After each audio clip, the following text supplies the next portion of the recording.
Thursday afternoon chat. Your favorite artists with Jayar.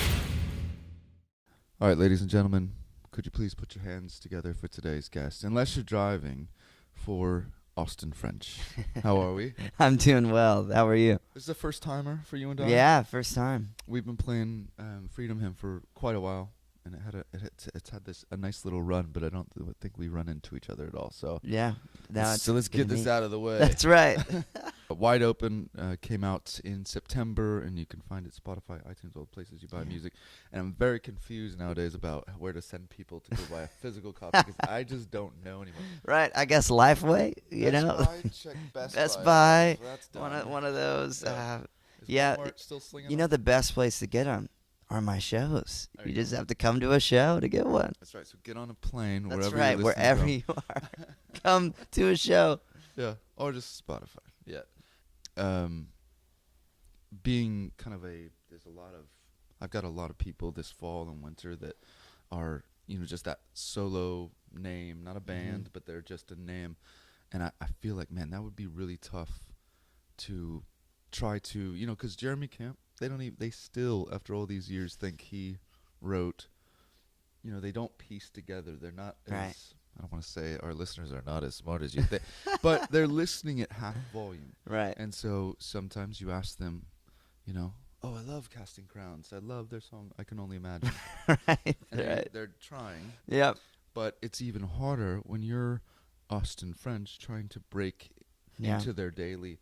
Talk to us about just kind of that beginning stage of, man, how am I ever going to become this name? So when I come out with music, they know this song is attached to me. Absolutely. How tough is that? At the beginning of my career, I feel like just like this part of building this, name in a way, but I feel like it's all about the song, like how is God going to use this song? Who are you writing the song for? How does it affect people? And so, for me, it wasn't mainly about like, all right, when people hear Freedom Hymn or they hear a song off my record, do they know, do they know my face or my name and things like that? It's mainly the testimonies that go along with it. Those are the ones that I like. This song, I feel like it reaches a certain amount of people and a certain group of people. Freedom Hymn does. I wrote it for the addiction community, the recovery community, and so it kind of has this touch point. It's not just like, okay, we sang this in our church 2 weeks ago kind of thing, but it's more of, no, this is a song I use for my sobriety, right? Or this is a song that helped me break chains in my life. And so it's more of just, even in the song sense, it's like, it's more than just, oh, I heard it on the radio. Hopefully it touched someone's life, and therefore the name is kind of attached to it, and not just like, oh, it was a great song, like it's hopefully has come somewhat of a tangible thing to it. I met basically these people in Delray Beach, Florida. I was a worship pastor there for about a year and a half, and Delray is the recovery capital of the world. And we didn't know that before we moved down there. And so kind of meeting this culture of people that were okay not to be okay was really refreshing in the Christian industry, because it was people that said, hey, I'm messy, I'm broken, but I found Jesus. And so I wanted to write this song. It was about my salvation experience too, just coming to the end of myself, realizing that freedom only comes through Christ, and laying my intentions down and understanding that he is good and he is perfect and he is my salvation. And so the recovery community, the first step is admitting that you have a problem, right? As humans, we have a problem. It's called sin. We have to be willing to admit that before we can ever meet Jesus and who he really is and what he can do for anyone who's willing to call on his name. So yeah, I wrote that song for an anthem for people just willing to say, hey, I don't have my life together, but I need Jesus. If you could convince, and I sort of hate this question because it feels like the question you're going to get when you go to Tulsa, or no offense to them, but hey, good morning, Toledo, Yeah. I don't want to. But if you could convince one artist, I guess they could be dead, to team up with you for a song, one song, and you get all the copyright, it's yours. Yep. That's a hard one. That's Dead or Alive. Dead or alive. Dead or Alive. Okay. Well, I think we just figured it out. No, not that one. Man, I mean. Let me see how it sounds. This is Austin French and Bon Jovi. That's with right. Born Again. Born Again. Man, I'm a huge, I love the Motown movement. I know it sounds crazy, but the Temptations, man, like those guys had soul for days, and so if you listen to my record, you'll hear a little bit of the soul thing happen, and I kind of grew up listening to that kind of music, Elvis, like these guys that were just classics, and so man, if I could get the Temptations on a song, that would be amazing. Yeah. Right? Are they doing verses or are they just? Oh man, the I mean the background? doo-wops, right? Like we'll have no tracks. It'll just be harmonies, Yeah. and we'll just go, like Pentatonic's Right. version of every song I do. So I feel like even with this a band being dead, I feel like the technology exists. I mean, look what they did with Forrest Gump. He's in the movie shaking hands with JFK. right, So I feel like in We a could make music it happen. video, you could somehow get somebody who sounds like the Temptations do in it. the background, but the music video, you CGI in the Temptations CGI. behind you. So you're up there.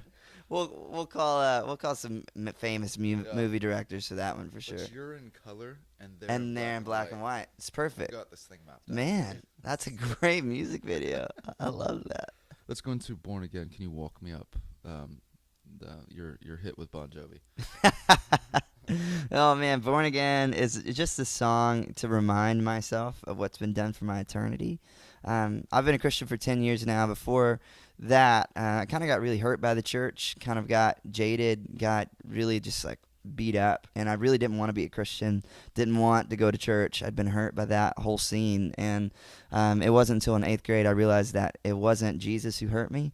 It was broken people, and broken people hurt broken people. But Jesus is the healer of broken people. So I gave my life to Christ, and I remember just that experience. Like it felt like a weight had been lifted when I gave my life to Christ. I felt like I saw things differently. Read the Bible and felt like this was written just for me. And that feeling, that experience is something that it's new life, right? And as Christians, we use this title called Born Again. Like I'm a born again Christian. But a lot of times we use it as a title more than a lifestyle. And life hits. 10 years later, sometimes it feels like I've lost the wonder in my salvation, what's been done for me. And so I wrote this song to remind my soul of the newness of my life, right? Like who I was is hidden in the shadow of grace. I have new life. I've been born again. I really am a new creation. Who I am was dead, and I'm alive in Christ with new hopes, new dreams, new purpose, and a new future. And so I wrote this song just to kind of convey all that to people. Just remember, being born again is not a title. It is our eternity. Like he's given us new life. We're part of this new, beautiful family, and that has hope and a future that can't be changed by our circumstances, but they have been defined by the scars of Jesus. So, that's the story behind this new song called Born Again. I know this is going to make no sense to you. I mean, it's random, all right? But I love this question. We're going to talk about females in the faith-based format. Okay. All right? So I'm just going to ask you, who is the legend? Oh, the legend? I've got some names for you. Okay. All right. We have to go back to Amy Grant. Oh, she yeah. was there before. Okay. Natalie Grant. Yep. One of the best vocalists in history. Absolutely. Francesca Battistelli has owned the world for 10 years in the format. Yep. And Lauren Daigle. Yep. Who, when all is said and done, will be the legend? The bar. For me, this was before I was married. I would drive hours to go see Kerry Job in concert. And Kerry. So I'm gonna write that one into the ballot. But oh man, the vocals from her, like, it's insane. So for me, that's like legend status. On that point, I was just telling my 15-year-old daughter last night, who's a worship leader. Yeah. We were talking about the bridge of Corey Asbury's Reckless Love, how when you see that live, it just makes the crowd, like there's this frenzy that's building, and it explodes. Right. And I'm like, the only other time I feel like that's happened is Kerry Job's Forever, where she goes, we sing hallelujah, right, the Lamb, and then she belts it. Oh, totally. Just those octave up, man. Yeah. So good. So are you going to go with somebody, like, are you sticking with Kerry Job, or will she be the female in 20 years? It kind of depends on the next couple records for her. Like, she's got to have another forever moment, right? It's so good. Her vocals are obviously gonna just continue to be amazing. Yeah. It's just can it get to that legend status? I think so. Yeah. So if we're doing like fantasy Fantasy female. fantasy female vocal Faith-based artist. faith-based artist. Who's your first my draft pick? my first draft pick would be Kerry Job. Okay. Yep. And then Natalie Grant. Natalie Grant, round 2. Right, round 2. Okay. And then Lauren Daigle. Right. If we're just going out there. Let's not mention last place because that's going to be offensive. No. I mean, I have 10 places, though. It's great. Let's go. We're going into the fishbowl of random questions. Let's go with if for 30 seconds, dogs and cats could understand every word you said, and you know they understood it. Mm-hmm. How would you spend your 30 seconds with both of those species? What would How you would I say? spend 30 What would you What would I say? say? Yeah. Wow. We had a dog who could not control its bladder Yeah. inside. And so those 30 seconds, if I knew they could understand, I would just tell them how I felt about it. Yeah. You know, I'd say, listen, next time it hits the floor, Your face is going in it. your face is going in it, and there's the door. Wouldn't it be all great, right? though, to see him actually go, oh, man, okay. This is serious. I'm going to hold it. I didn't know you felt like this. Exactly. There was Why a didn't you language- say something? There's a language barrier. Exactly. Oh, my goodness. You got it, brother. That's it. All right, last one here. It's we're going favorite movie of all time, but don't tell me what it is. Okay. Could you, like in 20 seconds, roll through the plot, no names, and I'm gonna try to nail it based on your summary. Kind of, the world is kind of ending. There begins to be like a scarcity of food, and the world is not going to last much longer. So there's this organization, NASA is no longer there, but it becomes this underground thing, and this guy has to go to space to pretty much help save the planet. He goes up there, he goes to another planet, and he gets trapped in time as the same age. Interstellar. That's it! Interstellar. The only reason I know this is because I asked this of somebody recently. Torrin Wells went with Interstellar, which I've never seen, and so I was sitting in front of him going, Guardians Guardians of the Galaxy. Spaceballs. Yes. And so I'm like, there's no way. So he's you know it describing because of that. Oh, my Interstellar. goodness. That's a movie I've never met, but There it is. that I shouldn't have told you that story about Torrin Wells because it would have just looked. I've never seen it, but It's a great I movie. know it. It's a great movie. Yeah, you would have looked like a genius. Yeah, right. Oh, I know. It's a gift. It's a gift. Don't forget the new album from Austin French is in all places you buy music, called Wide Open, and appreciate the first opportunity to hang. Yeah, thanks. It's been great. It's like we're brothers. Yeah. From another, yeah. The Thursday Afternoon Chat. Your favorite artists with Jayar.